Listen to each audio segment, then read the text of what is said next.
විශ්ව පියස. තෙරුවන් සරණයි දෙවිපිටයි. අද මේ වැඩසටහනේ අනුග්‍රහක ආශිර්වාද ලබා දෙන්නේ වසර 5කට පෙර අභාව ප්‍රාප්ත වූ ධර්මරත්න දසනායක පියාණන්ටත් වසර 3කට පෙර අභාව ප්‍රාප්ත වූ පද්මලතා මනතුංග මෑණියන්ටත් පරලෝ ජීවිතය යහපත් වීමට මේ පින හේතු වේවා. එමෙන්ම ධම්මිකාක් ඇතුළු පවුලේ සැමටත් විදේශ අධ්‍යාපනය ලබන තුෂාන් දසනායක පුතාටත් ධම්මික දසනායක ස්වාමි පුරුෂයාට සහ අසාත්මික රෝගෙන් පෙළෙන යමුනා හේරත් මැතිණියටත් කායික මානසික රෝග දුරු වේවා යන පැතුමෙන් යමුනා හේරත් මැතිණිය විසින් අද දේශනාව සඳහා දායකත්වයෙන් දරනවා. ශ්‍රී මහා විෂ්ණු දෙවිඳුන්ටත් ශ්‍රී මහා භද්‍රකාලි දේව මෑණියන්ටත් පත්තිනි මෑණියන්ටත් මේ පින්වත් වේවා කියලා වැඩිදුරටත් දන්ලා තියෙනවා. යමුනා හේරත් මැතිණියට නිදුක් නිරෝගී යහ ජීවනයේ සැලසේවා කියලා අපිත් ආශිර්වාද කරනවා. බෞද්ධ ජනතාවට අලුත් දෙයක් නෙමෙයි බෝධි වන්දනාව. බෝධි පූජාව. මොකද්ද මේකේ රහස? කරන්නන් වාලි උගක් අය කරනවා.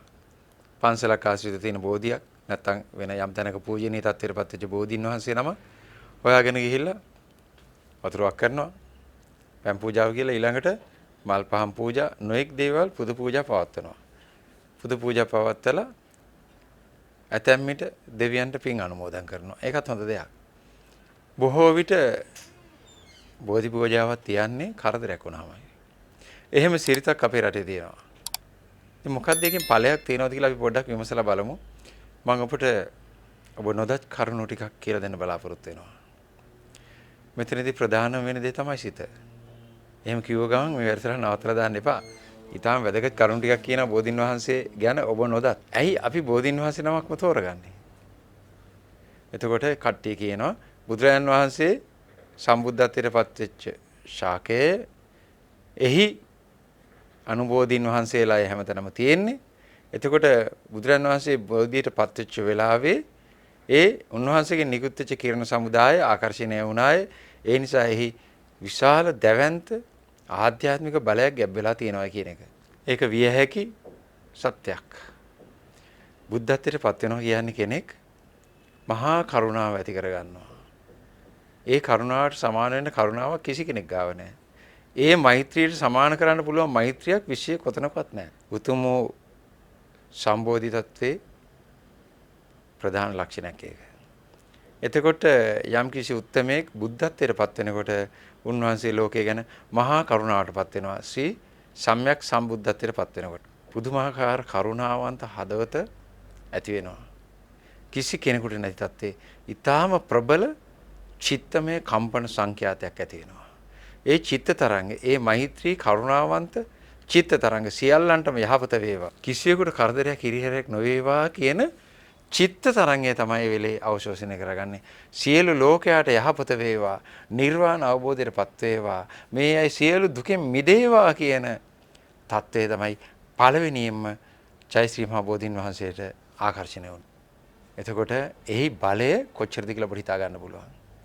ඒක ඔබේත් මගේත් මෛත්‍රී කරුණාවේ තරංග වලට වඩා විශාලයි. උරාගත් දේ පිට කිරීම ශාකයක ස්වභාවයයි. එතකොට ජයශ්‍රී මහ බෝධීන් වහන්සේ ඇතුළු ශාක කුලයට අපි කියනවා රජගස් කියලා. වනස්පති කියලා. වනයේ තින්නවා අධිපති තනතුරු දරන ශාක කීපයක්. පළුගස්, නුගගස්, කළුවරගස් ආදි වශයෙන් එහි ප්‍රධානම තැන බෝධි වෘක්ෂයේ දරනවා. රජගස් වනස්පති ශාකයක්. කැලේ තියෙන ගස් වලට අධිපතිකම් දරන ශාකයක්. ඒකට හේතුව ඒ ශාක වලට තියෙන චිත්ත තරංග අවශෝෂණය කර ගැනීමේ හැකියාව සහ නැවත ප්‍රබල චිත්ත ශක්තිය යොමු කිරීමේ හැකියාව. හැම ශාකයකටම සිතක් තියෙනවා. හැම තැනම හැම භාණ්ඩයකටම සිතක් තියෙනවා. ඔබේ වාහනේට ඔබේ පෑනට පවා සිතක් තියෙනවා. ඒ නිසයි මේකට වැඳලා නින්දට ගිය ඉස්සර පාඩම් පොතට සිතක් තියෙනවා. ඒ නිසා ඒකට වැඳලා ගිහින් ලිව්වහම පාස් වුනේ. ඇයි ඒ පාඩම් ඔළුවට දෙනවා. ඒක අපූර්ව චිත්තමය තරංග ගනුදෙනුවක්. ඇහැට නොපෙනෙනු පහුගිය මැට්ටෝ කාලේදී මෙහෙම ඒවා නැහැ කියපු. නමුත් දැන් ගවේෂණයේදී විද්‍යාවෙන් තහවුරු වෙන අපූර්ව සත්‍යයක්. මම ඔබට හෙළි කරන්නේ සත්‍යය. අපි මාතෘකාවට ගියොත් මෙන්න මේ චිත්ත තරංග නොඑක් ආකාරයෙන් නොඑක් තැන්වල ක්‍රියාත්මක කරනකොට ප්‍රබලම චිත්ත තරංග ක්‍රියාත්මක කරනවා ශ්‍රී මහා බෝධීන් වහන්සේ සහ අනුශාකාවල්. ඇයි එදා අවශෝෂණය කරගත් ඒ උතුම් වූ කරුණාව මෛත්‍රිය සහිත චිත්ත තරංග තමයි දැන් නිකුත් කරන්නේ. ඒ විතරක් නෙවෙයි.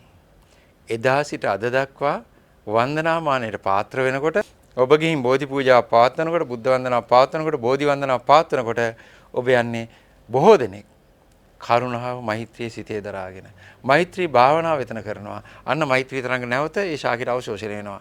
ඊළඟට කරුණාවන්ත භාවයෙන් ඔබ එතන මරා ගන්න ගිහිල්ලා බෝධින් වහන්සේ ගාව ඉන්නේ නැහැ. අන්න අවශෝෂණය වෙනවා. ඒ ආකාරයෙන් වරින් වර පෝෂණය ලැබනවා. ඊට අතිරේකව සමස්ත විශ්ව විඥානය කරුණාව මෛත්‍රියෙන් පෝෂණය වෙච්ච සමස්ත විශ්ව විඥානයම අවශෝෂණවා එවැනි ශාක වලට උත්තරීතර ශාක වලට බෝධින් වහන්සේගේ තියෙන ශ්‍රේෂ්ඨත්වය එතන.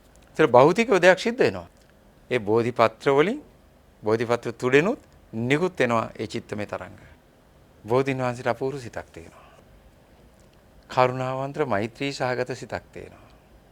මම මේක මගෙත් එක්ක හිටපු පිරිසකට අපේ බෙල්ලන්විල බෝධියේදී පෙන්නුවා. වන්දනා කරලා ඉවරලා අපි ටිකක් ඈතින් අර තියෙන තාපේ වාඩිලා ඉන්න ගම මං ළඟින් හරි කිව්වා දැන් මේකේ ශක්තිය මම ඔබට පෙන්නනවා බෝධීන් වහන්සේට මගේ කියන දේ තේරෙනවා ඔන්න බලන්න අමු පත්‍රයක් ටිකක් ඈතකින් ගිලිහිලා හුළඟෙන් හරි කොහොම හරි හරියටම මං වාඩිලා ඉන්න තන ස්ථානයේ මගේ ඒ දෙපතුළු ස්ථානයට එන්න ඕනේ මිනිත්තු 5ක් විතර ගියා පොඩි හුළඟකුත් ගියා ඔබ විශ්වාස කරනවද දකුණු පැත්තේ ශාකාවේ තිබිච්ච ඉඩෙහිල තිබිච්ච කොළ පාට අමු පත්‍රයක් ගැලවිලා කැරකිලා හරියට මේල මගේ ඉස්සරහා වැටෙනවා මම කොළේ අරගෙන කටියට පෙන්නවා.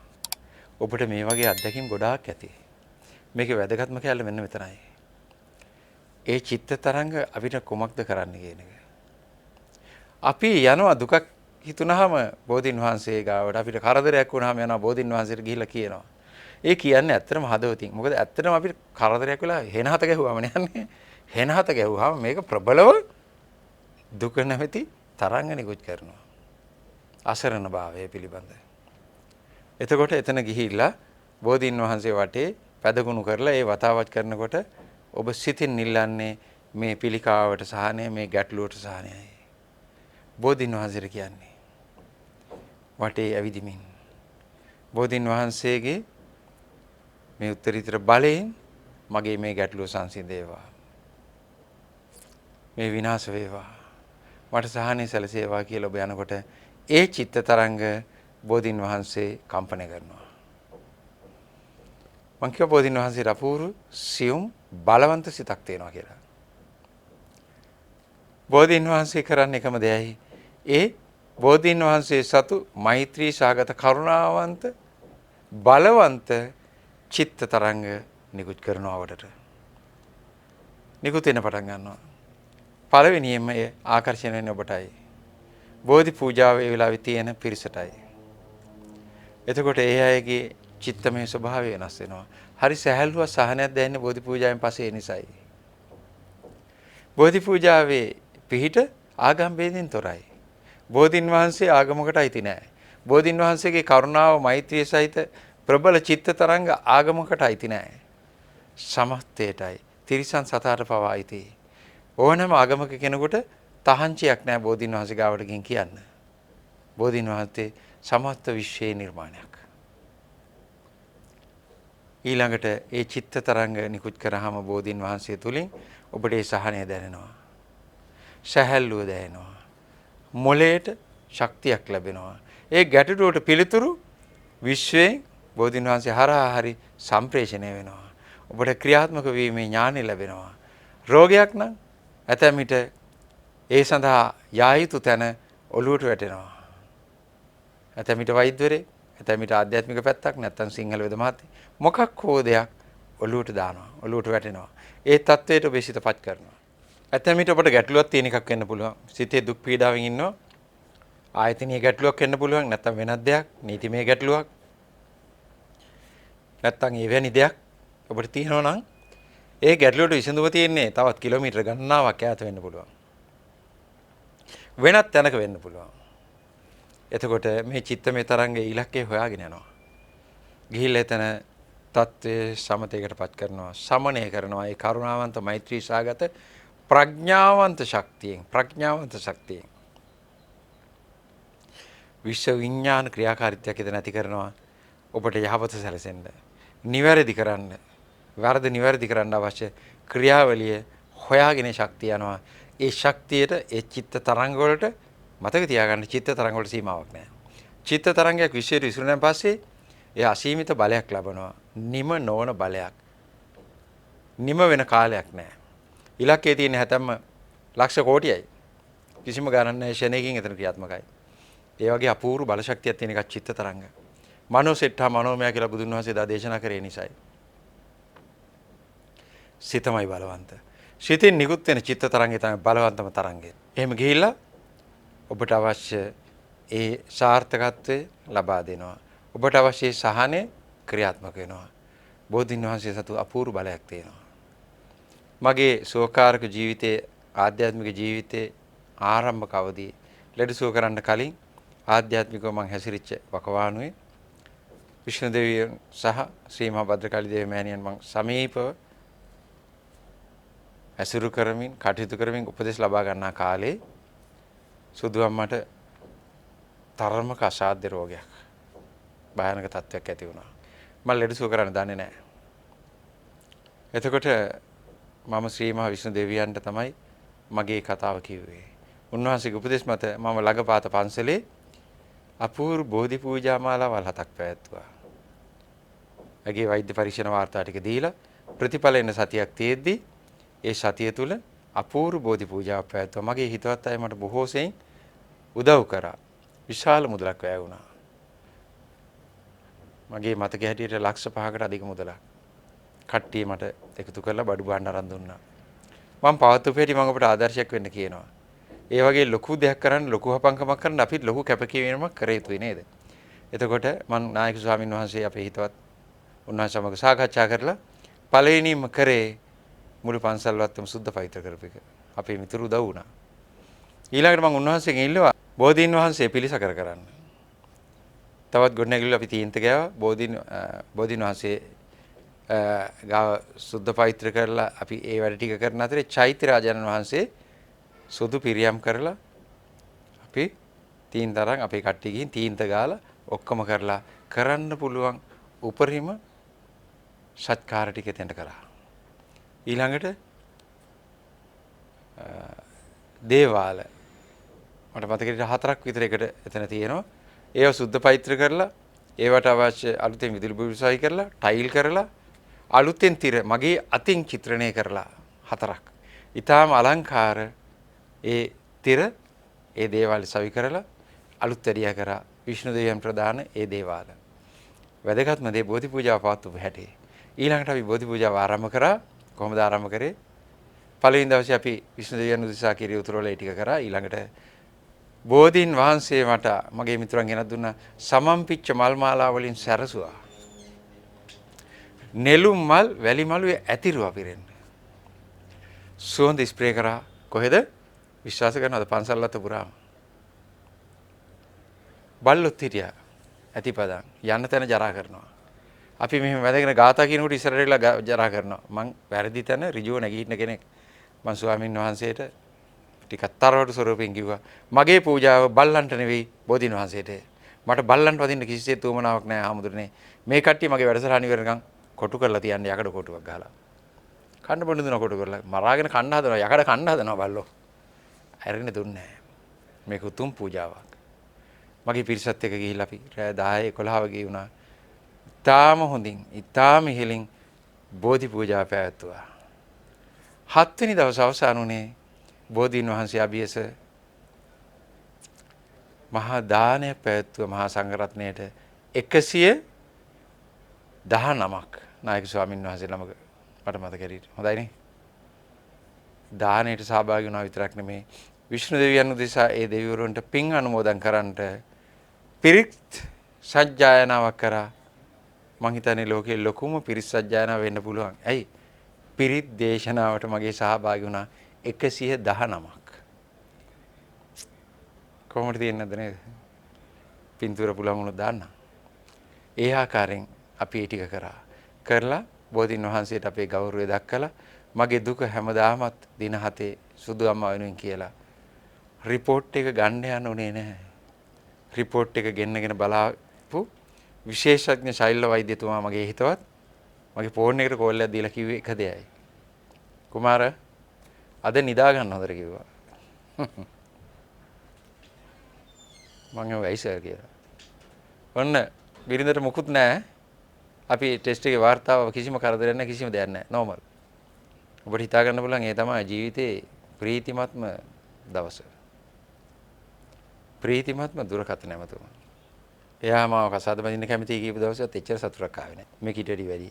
ඔබත් මේ අත්දැකීම ලැබලා ඇති. ඒ වගේ ආරංචියක් ආවොත් එදා තමයි මම රෝගියෙකුට රෝගේ නැහැ කියලා දැනගත්තාම ඒ පවුල් වල ඇත්තන්ට ඇති වෙන මානසික ස්වභාවය දැනගත්තේ හරියාකාරවම.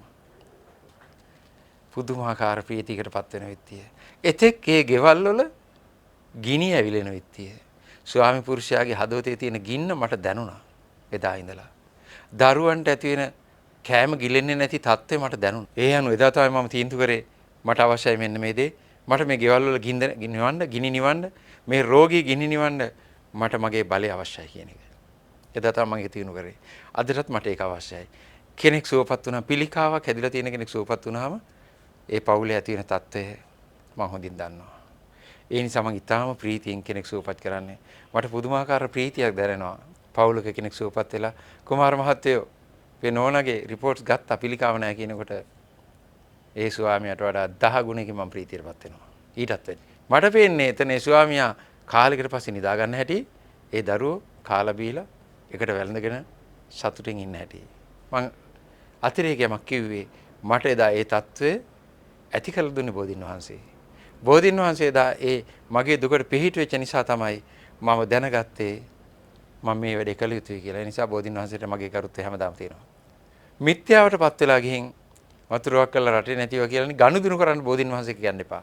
මම එදා ඉඳලම කිව්වා බෝධින් වහන්සේට 7 දිනක් බෝධි පූජා තියලා මගේ වැඩසටහන වලට සම්බන්ධ වෙන්න ඔබට අනිවාර්යෙන් පිළිතුරු ලැබෙනවා කියලා.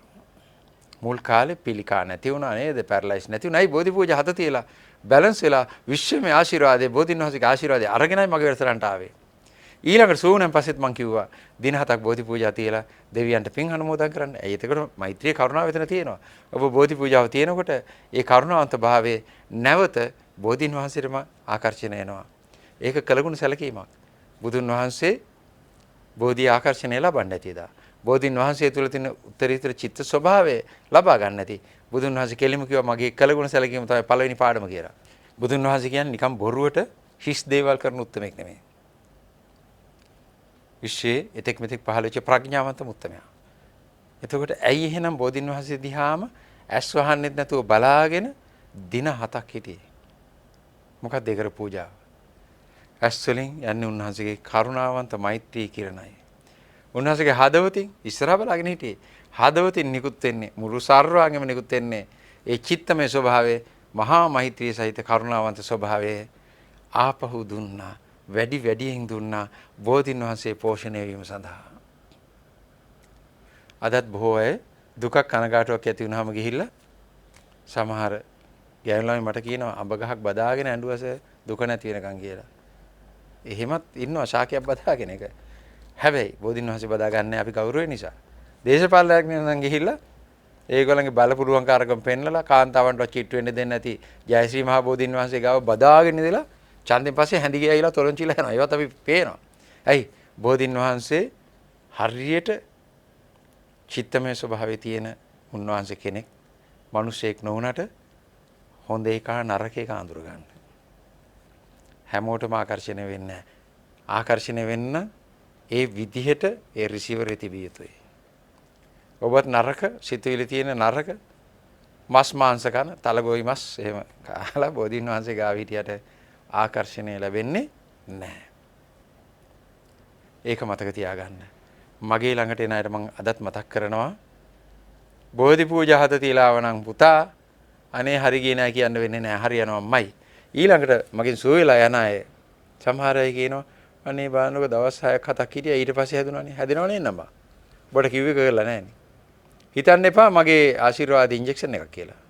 බේත් පෙත්තක් කියලා. කෂායක් කියලා හිතන්න එපා. ඒක ආධ්‍යාත්මික දෙයක්. ඒකේ පූර්ව කෘත්‍ය අපර කෘත්‍ය කියලා දෙකක් තියෙනවා. පූර්ව කෘත්‍ය කියන්නේ මගේ සුවේ ආකර්ෂණය ලබන්න කලින් බෝධි පූජා 7ක් පවත්වලා ඉන්නේ. අන්‍යාගමික අපේ අය ඒ වගේම බලවන්ත චිත්තමය ශක්තියක් නිකුත් කරන ස්ථාන තමයි ඔබේ දේවස්ථානයේ. දේව මාතාවගේ සුරුවම, උතුම් වූ යේසුස් වහන්සේගේ සුරුවම ඒ වගේම ශක්තියක් ඔබට නිකුත් කරන තැන. අන්න උන්වහන්සේ ගාවට ගිහින් ඔබේ ආගමික වතාවත් ඉෂ්ට කරලා එන දින 7ක්. ඊළඟට සුවයෙන් පස්සෙත් ඔබේ චිත්තමය ස්වභාවයේ දින 7ක් ආවම පැවැත්වුවොත් නැවත ඔබ කවදාවත් ලෙඩ වෙන්නේ නැහැ කියලා මම බය නැතුව කියනවා. පහුගිය කාලේ මම මේක කියන්නේ නැතුව අතෑරියා. බෝධි පූජාවද මගේ මාතෘකාව. ඇයි දන්නවද? අයියෝ පව්.